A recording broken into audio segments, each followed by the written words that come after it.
Hi everyone and welcome back to my YouTube channel. I hope you're all doing very well. Today I thought I would film a little Q&A and just like a little catch up with you all. I put up a Q&A box weeks ago now and I just haven't found the right moment where I could film this video. So I'm not even gonna talk too much. Oh, it's 11:11. Make a wish. Did anyone else do that? I said on the Q&A post on Instagram that I wasn't going to answer a lot of questions, but then I was like, oh, I'll answer more than I should, and I guess I can further answer them in a video where I can actually properly talk instead of just typing things out. I got a lot of pregnancy related questions. I expected that just because this is the stage that I am in life. So the first question I'm going to answer is, how is pregnancy treating you? Now, I actually filmed it's like this. Yeah, that is probably the best way that I can describe it. There are good days and there are bad days. I actually filmed my second trimester video where I talk about my symptoms and my experience during the second trimester. And to be honest, I haven't rewatched that video. I haven't edited it because it was such an emotional video. I cried quite a bit, especially during the end, and I just thought, you know, I'm going to sack the whole video off because it was a bit too emotional. And that probably describes how I've been feeling in this pregnancy. I was very lucky. I feel like my pregnancy run, compared to the typical way that pregnancies are, where people have really horrible first trimester and then they have like a glow up in the second trimester and the third trimester is awful. I'm now in my third trimester, and for me personally, my first trimester was bliss. I didn't feel pregnant, I didn't look pregnant.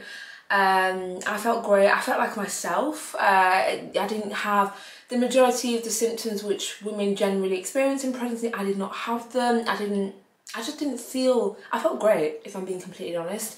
And then the second trimester hit, and probably just before the second trimester hit, about 10 weeks, was it about 10 weeks? When the placenta kicks in, I think that's around that time. That is when I just was like, I just had a sudden decline in everything and it's never really gone back. Yeah, I just, oh gosh, where do I even begin?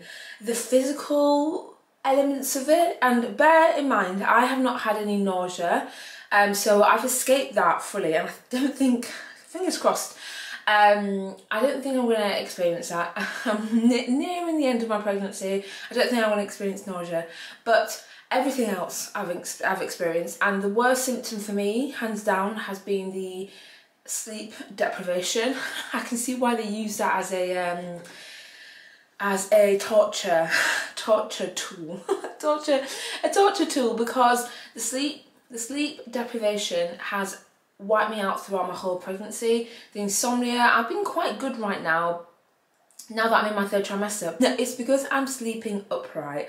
I'm just not sleeping like laid down or on my side or anything like that. You can't sleep on your back anyway, but I just sleep with about 4 pillows around me, upright, and that is the only way that I can sleep well. But yeah, the third trimester, where people generally have that glow up, that has not happened for me. I felt absolutely awful. The exhaustion and the insomnia was just like I've never ever experienced. And also the emotional toll that pregnancy has on you that nobody talks about.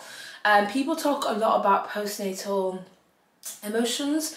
People don't really talk about prenatal emotions. I don't even know if that's the right phrase, but the emotional aspect of pregnancy is a lot. I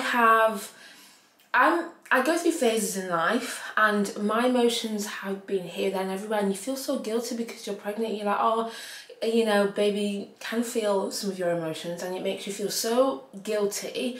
But just like everything, even talking about it, I'm getting emotional. Yeah, it's just been, yeah, really hard. really hard. And I'm not someone who talks about my emotions really to anybody, but I I'm right now in a phase where, and I go through these phases in life, so I'd say it's normal for me, but I'm in my isolation phase where I don't want to see anybody, I don't want to talk to anybody, and I say that, but I'm heading out to meet my friend today. I just haven't really been feeling like being around people, and I don't know what it is, and I think I'm just going through my isolation phase, and I think I'm just changing. I think I'm going through huge changes, but yeah, the emotional aspect of second trimester really hit me. I think I've been able to control them a little bit more in my third trimester, but it has been hard, and yeah. I'm just going to leave it there. Second question is, and I get this a lot, what is the gender of your baby? But we're not finding out the gender of our baby, we're keeping it a surprise just because we always said that we would do that, and I actually can't believe Jack and I have stuck to that. But yeah, we don't know the gender of the baby. Everyone has their thoughts on what they think that I'm going to have. I certainly have my own thoughts, not going to share them until obviously baby's here. Jack has his own thoughts, and we discuss it all the time. We have names for both girl and boy. Again, if you want to watch my baby names video, I will link it in the description box. But yeah, we haven't found out. For me, when I tell people that, people get really shocked. People get really shocked and like, oh my god, you haven't found out the gender. I get it. Maybe it's just because it's our first baby and things might be different if we're in a position when we have another baby. We might find out the gender then. But I think for this pregnancy, for me personally, I can only speak for myself. The moment where baby arrives into the world and the doctor says it's a this, it's a that, and it's a healthy baby and whatever, everything goes well, when the doctor announces the baby's gender, I honestly think that will be probably, I think it's going to be an emotional moment, just because it'll just be another surprise. This is something else to look forward to. I've run over that moment about 1 million times in my head, and I cannot think of a better gender reveal than that. Favourite thing about being pregnant, I will answer some non-pregnant questions. Favourite thing about being pregnant is feeling the baby move, especially now at the number of weeks that I am. Yeah, you can really feel their whole body. You can feel their whole body. It's really odd. Like, I know where its back is. I know, like, you know, if it's kicking me with its legs or I just know it. Like, it's just the weirdest feeling ever. And like, I know when its head is turning. It's a bit of a strange feeling, but it's so comforting. There are moments where, like I said, I'm going through a weird isolation thing where I'm like, just don't want to be around people, and there's moments where I get a little bit down and I can feel the baby kick, and it just reminds me that I'm not actually alone. Ugh. The next question is, do you do Pilates or any type of exercise since becoming pregnant? No, I have not. Well, first trimester I exercised because that was part of my normal routine and I felt normal. So I exercised during the first trimester. I'm back. I just had to grab a tissue because the girl is getting emotional. And that describes me to a T right now. But yeah, I tried to do a little bit of exercise when we went on holiday in June. I was around five months pregnant then, and to be honest, I felt fine exercising, but like I said, I've really struggled in the second trimester. I feel like the second trimester for me has dragged. I think it's the longest trimester, and to me it's felt like it's felt like it's been about 10 years. So I have not exercised. I've recently found out that I am anemic. My blood counts or whatever are really low at the moment. So I'm on iron tablets to kind of sort that out before I give birth. And that's the reason why I've been feeling really exhausted. I do not have the energy to exercise. I remember when at the beginning of my second trimester, I tried to exercise, and the recovery was awful. Now, just imagine pregnancy exhaustion being anemic, and then also recovering from like just the aches and pains of exercising. No, absolutely not. Like I don't even, like, I haven't even thought about exercising. What I do try to do is go for a walk a few times a week if I can. I've been having Braxton Hicks since about 20 weeks pregnant, and walking can trigger it sometimes. So if I'm in a good place, like if I'm feeling good, I've got the energy, I will go for a walk, and if the weather permits it, because we've had a rubbish summer this year, I will go for a walk. That is the only exercise that I do. I try to do around 5,000 steps a day, 10,000 if I am really up to it, but I'm putting absolutely no pressure on myself to exercise. I feel like I'm doing a workout just by existing right now. The next question is, will your content be more focused on a baby mother lifestyle? No, no it won't, but naturally, because I'm gonna have a baby, I might include some of that in my content. One thing that I've really struggled with when it comes to content creation, which is my job, is creating content. Because the problem is, nothing fits, nothing that I like fits, none of my... I have a huge wardrobe, just naturally because of my job. I work with brands, I get gifted a lot of stuff, I buy a lot of stuff. My wardrobe does not reflect the average person, but the average person isn't a fashion content creator, so they're obviously going to be different. When I tell you that I wear about maybe 1/10 of my wardrobe, and these are things which are not pregnancy things, these are just my normal clothes that somehow still fit me right now.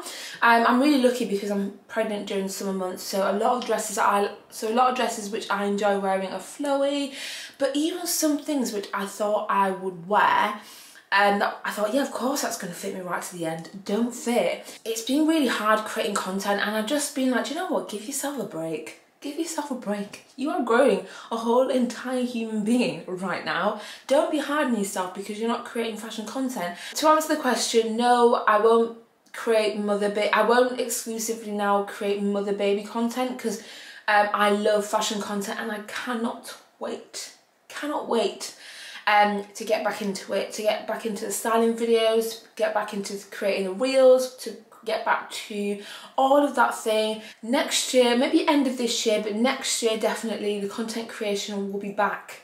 It will be back, and I'm coming back for you. I am coming back for you. That is another thing which I'm struggling with mentally as well. It's because when you feel like you can't do your job properly, like I feel like I can't do my job properly right now, which is fashion creating, because I'm so limited on fashion, because of the way my body looks, because of the changes in my body, and also just like the physical changes that your body goes through in pregnancy. It can be quite a lot to accept. Yeah. We'll leave it there. Next question, which is not pregnancy related, is, are you Congolese? And if so, do you speak Lingala or any other languages? Yes, I am Congolese. I speak Lingala. Yes, I do. My Lingala improves significantly when I'm around Congolese people. But obviously I don't speak it every day because Jack doesn't speak it. I wish I spoke more languages. My mum, who was from East Congo, spoke like 5 or 6 languages. And yeah, so I'm rubbish compared to what she was like. Skincare recommendations, skincare product recommendations, and hair care recommendations. I really can't give you any hair care recommendations, to be honest, because that is a struggle in itself. Okay, but there is so much content online. If you want to look for hair care recommendations. Also depends on what kind of hair you have. If you have, like I have 4C hair, which is, I love my hair, but oh gosh, it's hard. But when it comes to skincare, I like to keep it very, very simple. I like to use hyaluronic acid or vitamin C in the morning. Hyaluronic acid is for hydration and keeping your skin plump. When your skin is hydrated, you're less likely to show signs of aging, you're more plump. Not that I'm worried about aging, but you know, we could always do something to prevent it. Vitamin C, because it has brightening properties. And then I will wear an SPF 50, always SPF 50. I mean 30 if you want to, but I recommend 50 and I wear it every single day. I also use a moisturiser depending on how my skin is feeling. I also like to use like a little spritz as well. You can buy them from anywhere. I like to use hyaluronic based spritz. Nothing that looks like too gimmicky. You want to keep your skincare really simple. And then on an evening, pre-pregnancy, I would use a retinol. Retinol is really great. I think you probably don't need to use it really until you're like in your mid-20s or 30s. But obviously I'm not using it right now because I'm pregnant. You can't use retinol if you're pregnant, so don't do that. Anything retinol in the writing. You even have to be careful with like night serums and night stuff like that because they can possibly have retinols in there. So on an evening right now, I'm using hyaluronic acid just for extra hydration. Next question is, were you always planning on getting married privately the way you did? Yes. So I've had a few questions and people leaving comments. So basically, we were always going to have like 2 weddings because basically our main wedding is next year. It's next year. We're having a destination wedding in just the most beautiful place ever and I cannot wait for that. But the issue with that is that we're getting married abroad and we cannot legally get married there. And we can do like our ceremony and our main celebration there, but we can't legally get married in the country where we're going. So we knew that we'd have to get married in the UK beforehand, or yeah, at some point. We decided to get married July just gone, because it's something to do before baby arrives, one less thing to organise when baby arrives, and it's just, we just wanted to get married, like we wanted to do it. I'd been planning it since January or even December of last year, so we always planned on getting married early. We were never really sure on how early to get married, but I reckon our life is going to be really hectic. Having a young baby, trying to get married, trying to live everyday life, trying to like do content creation. Jack also having his own life and his own responsibilities. Planning our little private wedding was so stressful. I did that whilst I was 6 months pregnant. It was so stressful. I had several breakdowns. And I just cannot imagine doing that with a baby who physically needs me to look after them. So I am so glad that we did it before. Honestly, it was stressful. Not because of the planning aspect of it, but because we kept it so small and it was something that I really wanted to do as much for, because for our main wedding next year, like I won't be able to like do anything for it, and I'm very much a DIY person. I'm very much there. I love doing stuff myself. For the legal wedding, I did my own flower bouquet, I did my own floral arrangement, I sorted out all the food. I mean, I got someone to cook, like, I got someone to bake the cake, but I did all the food, like everything I did myself. My sister and Jack helped me set up on the day, but I was like, I felt like a wedding planner. Like I was doing everything. I booked all of the like the photographer, the legal part, like all of that, the ceremony aspect. I did it all myself, and it was stressful. And it was probably too much to do when you're 6 months pregnant. Now I just could not imagine doing that whilst also having a baby. So I'm glad that that part of it is done, and now we can just look forward to having our big celebration with everybody next year. But yeah, our legal wedding, we had 8 people. It was very private, very intimate, just family and the very closest of our friends. It was such a wonderful, wonderful day, and all the stress and crying was worth it. How's mummy and baby doing? We're both doing really well. This baby is doing very well. Very, very well. I just had my I just had a midwife appointment a few days ago, and this baby is doing well, very well. They're measuring big. They're measuring quite big, and I don't know if it's just my bump. I have noticed when I look at my bump, I can't help but bump compare, but when I look at my bump and I compare it to other women, I've noticed that my bump is quite, it goes out more than it goes wide. Like it's almost pointy. I almost have like a pointy bump. But yeah, and I think that's maybe why my bump is measuring big, just because of that. And yeah, so I'm measuring like 2 weeks ahead, bump measurement wise, and we had like a 4D scan a few weeks, well, nearly over a month ago now. The baby's in the 91st percentile, so it's quite a big baby, we think. But one thing that they do keep saying is that the baby has long legs, and I'm really confused because neither Jack or I have long legs. I've kind of touched on this, but someone asked, how has the mental preparation for your baby been so far, for both you and hubby? I've talked about it. I mean, we are so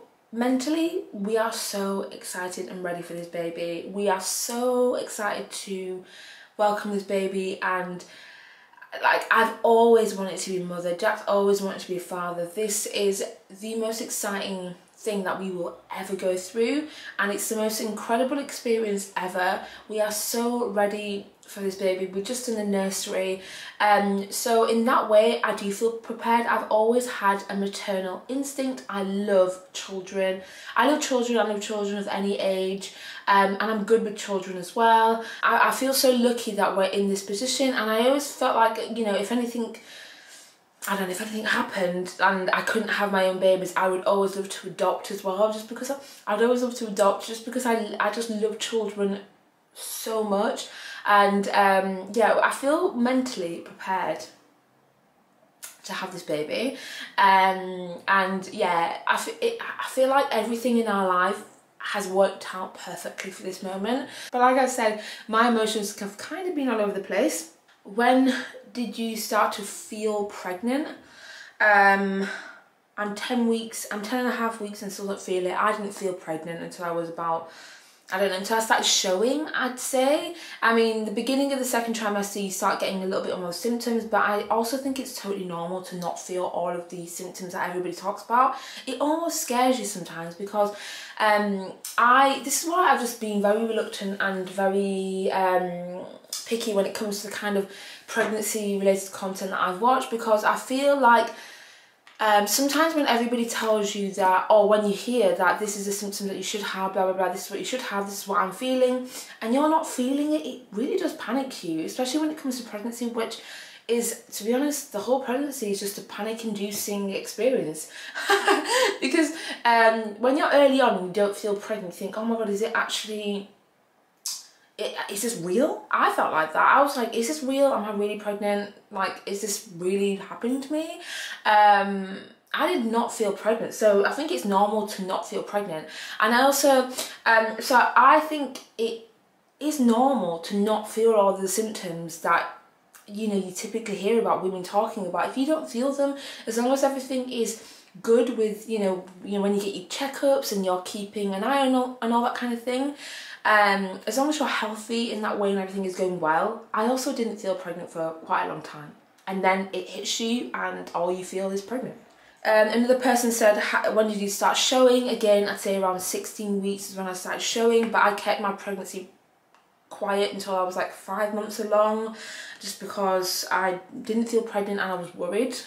The next question is, somebody's asked if I have a Vinted account. Yes, I actually sold a bunch of stuff on my Vinted. I've been trying not to sell too much, but I did do a huge clear out a few weeks ago. The reason why I don't want to sell too much is because then I don't want to regret it. I don't want to regret it once I have this baby. I'm like, oh damn it, I shouldn't have sold that. But yeah, I did do a big Vinted sale. I did do a big Vinted sale. I sold quite a few things, and everything else after like a week went to charity shops. To be honest, when I do clear outs, it all goes to charity, but this time I thought I would sell a few things, which was actually a really, really good idea, to be fair, but it's just the faff. I just don't like faffing about, and I don't like faffing about. I think it's just, oh yeah, it's just so much work. But I'm glad that I did. But then after a week, everything just went to the charity shop, because I was like, I just want to get rid of it all. I don't like having bags and bags of clothes everywhere, waiting for them to be sold. I'd rather just get rid of it all. Is there going to be a baby shower? This is one of those questions where, even though if I was going to have a baby shower, I should have had it by now.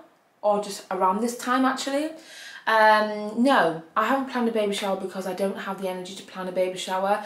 I already said planning our legal wedding was it caused a lot of stress for me. Yeah, I'm not planning a baby shower, I'm not doing any of that. I'm just not interested. I'm not interested in doing that. Planning, yeah, like I said, planning a wedding taught me that I just don't need to be doing any sort of planning and organising and running around town trying to pick up food and organising this. I want to spend that time, that energy, that money into baby and not into planning a party for people. Sorry, my camera's probably, my camera just died then, so, but I was just saying, yeah, I don't really have the desire to plan one. Yeah, I don't. But what I might do is, I'm speaking to like one of my friends, is she is adamant that I need to do something for it. And so we're gonna just plan something and do something that way.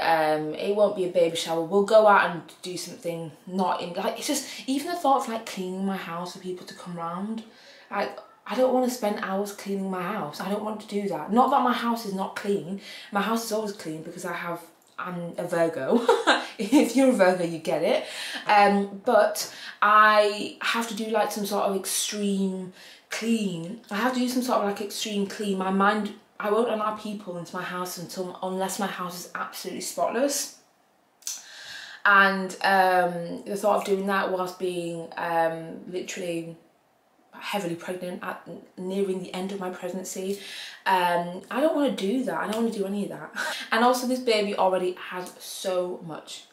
I'm so lucky, we are so lucky that we're able to provide this baby with so much, and I feel very prepared in that way. So it's not like we like need stuff either. We don't need much. We don't have that much space to store loads of stuff. And I guess when people meet baby, they can bring whatever they want. They can, you know, bring stuff or whatever if they want to, they can. But a baby shower is just not, I've not even thought about it. So that is something that, so that's where I'm going to end. That's where I'm going to end this Q&A. I hope you enjoyed watching. Thank you so much. If you enjoyed, give this video a thumbs up because, you know, it really helps to push my content out on the YouTube algorithm. But yeah, I hope you all have a very, very lovely day, lovely evening, whatever you're doing. Stay blessed. I'm sending you all of my love and all of my positivity, and I'll catch you all in my next video.